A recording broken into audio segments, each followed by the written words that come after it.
इस साल 2025 में कैसे पैसा कमाया जाए। Hi, this is Dev and watching Traders Diary. And आज मैं आपके सामने एक बहुत ही अच्छी बात करने वाला हूँ जिससे आपको समझ में आएगा कि 2025 में सही तरीका क्या है स्टॉक मार्केट से पैसे कमाने का। अब ये बात करना जरूरी है क्योंकि अगर आप देखें हर जगह भूचाल आ चुका है, नेगेटिव रिटर्न। ऐसे में किसी को एक सही तरीका नहीं पता है कि पैसे कैसे इस साल बनाए जाएं स्टॉक मार्केट से। एंड मैं आपसे दावा करता हूं कि अगर आप 10 से 20% का रिटर्न इस साल बना लें तो बहुत बहुत अच्छी बात होगी आपके लिए, क्योंकि ये साल आपके सामने चैलेंजिंग ईयर। अब देखिए, आप पूछेंगे कि ये चैलेंजिंग ईयर क्यों है, 2025 चैलेंजिंग ईयर क्यों है, सवाल आ चुका होगा आपके मन में। तो देखिए, बजट से ये सारी बातें समझ में आ रही। बजट बहुत ही गहराई से समझने वाला है। कैसा रहा इस बार का बजट, आपके पास सवाल होगा। बहुत अच्छा रहा, वाकई में जो चाहिए था वो मिल गया हाथों में। यकीनन जो लोग खराब बोल रहे हैं उनका शायद दिमाग खराब हो चुका है, शायद वो पागल हो चुके हैं, आई डोंट नो। बट जो इंडिया के अंदर आज की डेट में 2025 को देखते हुए जो नीड है, वही चीज आज की डेट में गवर्नमेंट ने बहुत दिनों बाद, एक लंबे टाइम से जो एक ना वेट कर रहा था इंडियंस, वो रख दिया।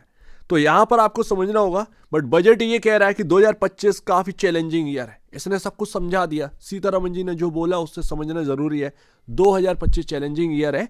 एंड आपका जो तरीका है वो शायद फेल हो सकता है। आप शायद इस साल नेगेटिव रिटर्न या फिर जीरो रिटर्न के साथ रह सकते हैं अगर आप ये सारा काम जो है ना नहीं करते हैं इस मार्केट के अंदर। तो देखिए कि हमारे सामने जो फाइनेंस मिनिस्टर हैं उन्होंने हमारे सामने केपेक्स में कटौती करी है एंड यहां पर इनकम टैक्स में कटौती करी है। अब केपेक्स की तरफ देखें तो काफी नेगेटिव इंपैक्ट देखने को मिलता है, बट इनकम टैक्स में जो कटौती करी है वो हमारे लिए प्लस पॉइंट है। एंड यही सबसे इंपॉर्टेंट पॉइंट है। देखिए, एवरी इंडियन आज की डेट में सफर कर रहा था कि भाई उसके पास सेविंग्स नहीं है, कम खर्चा हो रहा है, बहुत ज्यादा डिमांड गिरती चली जा रही थी। कंज्यूमर डिमांड हमने देख ही ली कि क्या हाल हुआ एफएमसीजी कंपनियों का। ऐसे में इनकम टैक्स में कटौती करने के बाद, क्योंकि 2025 आपका ये कोई इन्फ्लेशन आपके सामने जो देखने को मिले, जो महंगाई दरें देखने को मिल रही हैं, कंटिन्यू रह सकती हैं महंगाई दर। एंड इसी साल को देखते हुए दैट्स वाई ये चैलेंजिंग ईयर है आपके लिए, हमारे लिए, सबके लिए चैलेंजिंग ईयर है। इनकम टैक्स में कटौती कर कर आपके हाथ में पैसा थमाया गया कि लो पैसा, आपको बचाना है तो बचाइए, उस इन्फ्लेशन से लड़ना है तो लड़िए, जो भी करना है, स्पेंड करना है, खर्चा करना है, बचाना है, जो कुछ भी करना है आपको यहाँ पर ना मिल गया है। तो ये आपके ऊपर है। एंड वो क्वार्टरली नंबर जो है ना कंपनी में बताने लगेंगे एफएमसीजी कंपनियों के कि कितना लोग स्पेंड कर रहे हैं, क्या कर रहे हैं, ये सारी चीजें जो है वो बाहर निकल के आने लगेंगी कुछ समय बाद। तो यहाँ पर निर्मला सीतारमन जी ने जो भी किया वो बहुत ही अच्छा किया। वाकई में आपको इन्फ्लेशन से लड़ने के लिए एक्चुअल बेसिस पर बहुत बड़ा स्टेप लिया गया है गवर्नमेंट की तरफ से, जो कि वाकई में लेने लायक नहीं था, फिर भी लिया गया है। और जहां तक बात है केपेक्स की कि केपेक्स में कमी आई, तो देखिए एक फैक्ट ये है, इंडिया के अंदर ना मुफ्त की आदत बहुत ज्यादा लग गई है। यकीन मानिए कि हर चीज ना गवर्नमेंट के ऊपर टिक कर बैठ गई है। गवर्नमेंट करेगी, गवर्नमेंट फाइनेंस करेगी तो ठीक है, हमारे हाथ खड़े हैं। कोई अपने हिसाब से प्राइवेट केपेक्स के बारे में कोई सोच ही नहीं रहा है। मोस्ट ऑफ द कंपनीज है उनके यहाँ पर जो है ना, जो भी यहाँ पर जो है ना बिजनेसेस वाले हैं, प्राइवेट केपेक्स की तो बात ही नहीं करते। गवर्नमेंट से जितना मिल जाए उतना ही ठीक है। एंड इंडिया के अंदर अगर ग्रोथ चाहिए तो अकेला गवर्नमेंट एक्सपेंडिचर से काम नहीं बनने वाला, भूल जाइए आप बहुत पीछे जमाने में जी रहे हैं। प्राइवेट केपेक्स आज की डेट में बहुत नीड है। गवर्नमेंट केपेक्स कितना कर लेगी गवर्नमेंट, जितना टैक्स हो सकता था ना इंडिया के अंदर है टैक्सेस, इससे ज्यादा टैक्सेस नहीं बढ़ने हैं। और टैक्सेस और बढ़ेंगे तो फिर प्रॉब्लम हो जाएगी। तो यहां पर टैक्सेस को भी मैनेज करना है। हर चीज को मैनेज करते हुए यहां पर ना गौर करिए कि बिजनेसेस को आज की डेट में प्राइवेट केपेक्स करने की नीड है। अदरवाइज गवर्नमेंट केपेक्स पे टिके रहेंगे तो बस यही है कि फ्री का माल खाते रहो जब तक मिल रहा है। एंड आप समझिए 2025 में पैसे कैसे बनने हैं स्टॉक मार्केट से, समझने की कोशिश करिएगा कि बजट ये कह रहा है कि हमने केपेक्स कम कर दिया है। अब एकदम से प्राइवेट केपेक्स यहां पर करने तो लग नहीं रहे, तो यहां पर लगने क्या वाला है भैया, ग्रोथ का यहां पर जो है ना बिल्कुल स्लो डाउन कहीं ना कहीं हमें देखने को मिल रहा है। कंपनियों के रिजल्ट जैसे आ रहे थे शायद वैसे ही आते हुए देखें कुछ क्वार्टर तक। तो यहां पर शायद स्टॉक के भाव में वो जो रिटर्न हम जो सोच रहे हैं वो ना मिल पाए। ऐसे में 2025 एक चैलेंजिंग ईयर है इसी वजह से, क्योंकि ग्रोथ के आसार लग नहीं रहे हैं। तो पैसा बनाया कहां से जाए। एक तरफ है इन्वेस्टिंग, जो कि हमने देख ही लिया कि इन्वेस्टिंग से भर भर कर पैसा बन चुका है। बट आज की डेट में इन्वेस्टिंग से पैसा बनना आसान नहीं है इस साल वाकई में, क्योंकि अगर ग्रोथ नहीं आएगी तो कहीं ना कहीं साल के एंड तक आपके स्टॉक के भाव भले ही ऊपर चले जाएं, ठीक है ना, भले ही ऊपर चले जाएं, लेकिन वापस से उसी प्राइसिंग पर आ सकते हैं दिसंबर 2025 तक। तो ऐसे में आप जो रिटर्न पर बैठे थे वो शायद रिटर्न आते जो लास्ट टाइम तक यहां पर जो है ना साल के अंत तक वो 1% 2% तक ही सीमित रह जाए, ठीक है ना। तो इससे करने के है देखिए 2025 में अब आपको जो है ना, अब आपका यहां पर बारी आ चुकी है नॉलेज की। क्या कमा कर लाए थे इस मार्केट के अंदर, कैसे आप एंटर करे थे, अब आपका रियल टेस्ट है। अगर आप नहीं जानते मार्केट छोड़ दीजिए, इन्वेस्टिंग से पैसा ना के बराबर शायद ना बने। आप अच्छे स्टॉक्स में प्राइसिंग मिल जाए आप बाई करके आगे के लिए छोड़ दीजिए, क्योंकि ऐसा नहीं है कि मार्केट खत्म होने वाला है। आप आइए शॉर्ट टर्म ट्रेडिंग के लिए।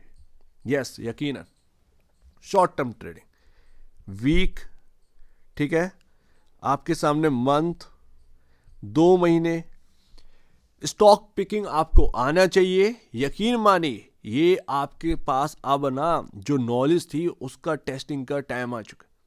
इस साल आपको जो है ना नॉलेज जितनी भी आपने ले रखी है स्टॉक मार्केट की वही आपको सपोर्ट कर सकती है। अगर आपके पास बिल्कुल भी नॉलेज नहीं है, आप इस साल सिर्फ और सिर्फ इन्वेस्टिंग कर सकते हैं, बट शायद उससे कोई मोटा रिटर्न आपके हाथ में आए, ये संभावना थोड़ी सी कम है।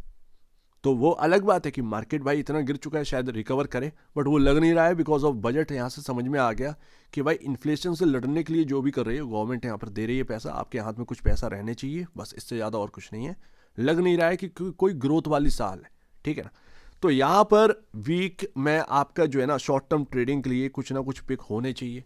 आपको लगता है कि हाँ भैया मेरे को ना बैंकिंग में कुछ स्टॉक समझ में आ रहा है, चलिए यहाँ पर डिटेल में बात करते हैं। शॉर्ट टर्म बहुत सारे लोगों को समझ में नहीं आया, ठीक है ना। Short term trading, first of all आपने जो है एनालाइज किया कोई ए स्टॉक, ठीक है, एंड आपने उसको बस यही देखना है कि भाई सपोर्ट पर आ चुका है एंड मेरे को यहाँ पर ना बाय करना है।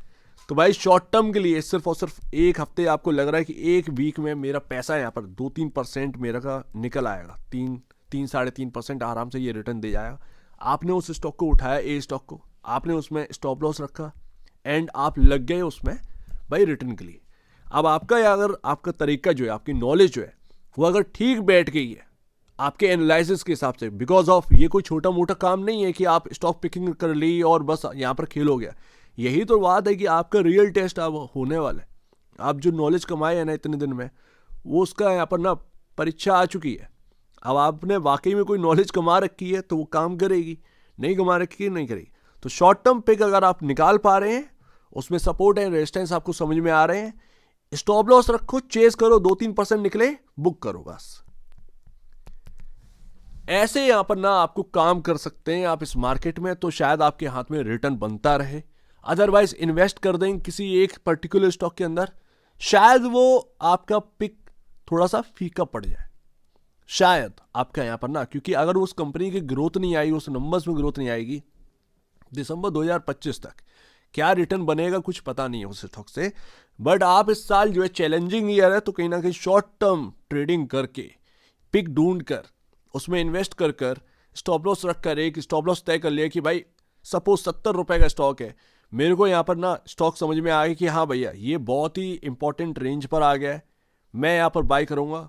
आपने रख लिया 69-68 रुपए का स्टॉप लॉस, जो भी आपका मन है, 2 रुपए का स्टॉप लॉस, एंड आपने टारगेट रखा 2-3% के रिटर्न का।